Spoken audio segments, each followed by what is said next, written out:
My name is Dr. David MoE Sengeh. I'm the Minister for Basic and Senior Secondary Education and the Chief Innovation Officer for the Government of Sierra Leone. In Sierra Leone, within our education transformation journey, gender and girls' education has been pivotal. Within our major policies, we have the Free Quality School Education Program, which said everybody should come to school tuition free, examination fee free, and we provide teaching and learning materials. And one of the things that we saw originally was that there was an increased enrollment of girls already in pre-primary and senior secondary education. But that was not good enough, and we wanted to work on achieving gender parity, which we have achieved now over 4 years. But here are some of the things that we did. We introduced a radical inclusion policy in addition to the free quality school education, and radical inclusion really says that we will remove all institutional, infrastructural, historic, legal barriers for children who are most excluded from education.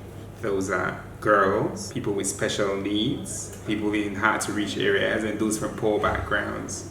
And certainly, we've been able to see that many more girls have turned back to school. Those who were pregnant, who were originally excluded from school, parent learners can go and come back. And we've provided spaces for them to undergo accelerated learning as well. This year alone, 800 girls will be reintroduced back to school after they dropped out for several reasons, including pregnancy. 200 were reintroduced in school in March of this year. 100% of them stayed in school. Another 600 will be reintroduced in September 8th. So the radical inclusion policy has been essential and pivotal in helping us really achieve gender parity. But this is not enough. We didn't stop there. We also decided that we should work not just in Sierra Leone, but in the region and in the world. And so we collaborated with UNGAI, UNICEF, and several of our partners in Sierra Leone, where we drafted what we called the Freetown Manifesto, which was signed and adopted by well over 13 countries and multiple civil society organizations. And the Freetown Manifesto really speaks about our shared commitment as countries and as organizations to having girls and gender in education, in and through education. So how we monitor the data, how we provide teachers for kids and girls in particular in the education sector plan.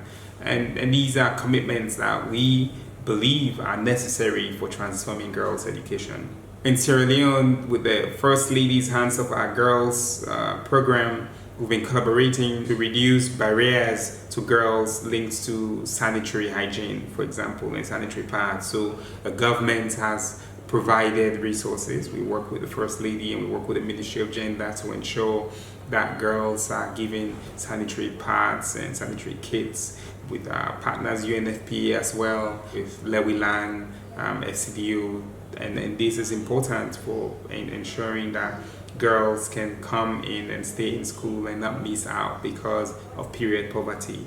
These are fundamental. Within the curriculum, we try to focus on comprehensive sexuality education. Now, this is obviously gender is key, and gender issues are key when we speak about comprehensive sexuality education and skills and lifelong learning.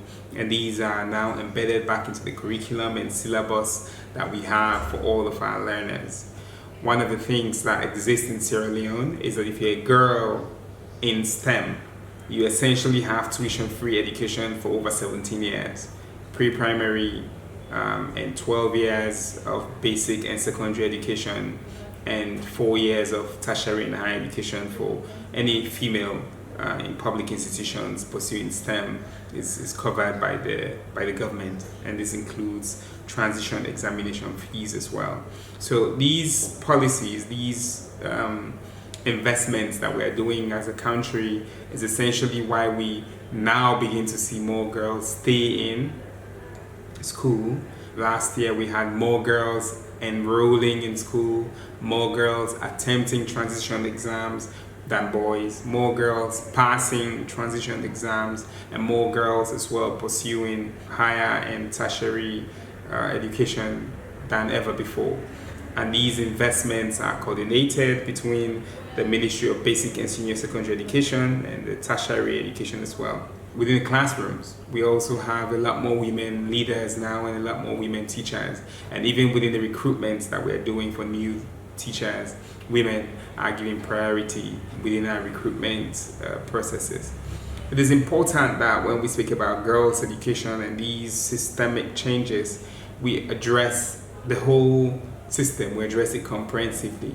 And for us in Sierra Leone, it is removing those barriers, financial, by engaging and giving resources to girls and their families directly, giving them materials, not just the learning materials that everybody gets, but like the sanitary parts that are specific to girls. It's making sure that we're changing the system and the culture and the curriculum as well. It's making sure that we give them extra incentive and motivation for them to continue. Now, there's a Transforming Education Summit that is happening in New York, and in a delegation for Sierra Leone, we're bringing girls from the extreme parts of this country, and within our delegation of 4 youth, all of them are girls in school and out of school, who will join us. It's important that we're giving girls the platform and the avenue for them to represent us, for them to speak on our behalf, and for them to be carrying the flags and know that the responsibility of changing this country is not just on them, it's on all of us, but they in particular are central to our transformation. So for us and for me, the thing that really has led to these major changes, these major foundational transformation that's happening, is that we're doing it in collaboration with the community and stakeholders. We engage chiefs, we engage school leaders and principals, our staff think and breed radical inclusion. We speak about comprehensive safety as well as a policy that we're working on. The curriculum within the classrooms, everything we do must all be in sync with our singular mission. We think, yes, I'm Minister for SDG 4, but SDG 5 matters for us as well. And we don't think there's a bridge. If you think about it, there's SDG 4 quality education and SDG 5 gender equality. Quality and equality has E in there, and that E is for education, and that's the bridge, and that's how we think about it. Thank you.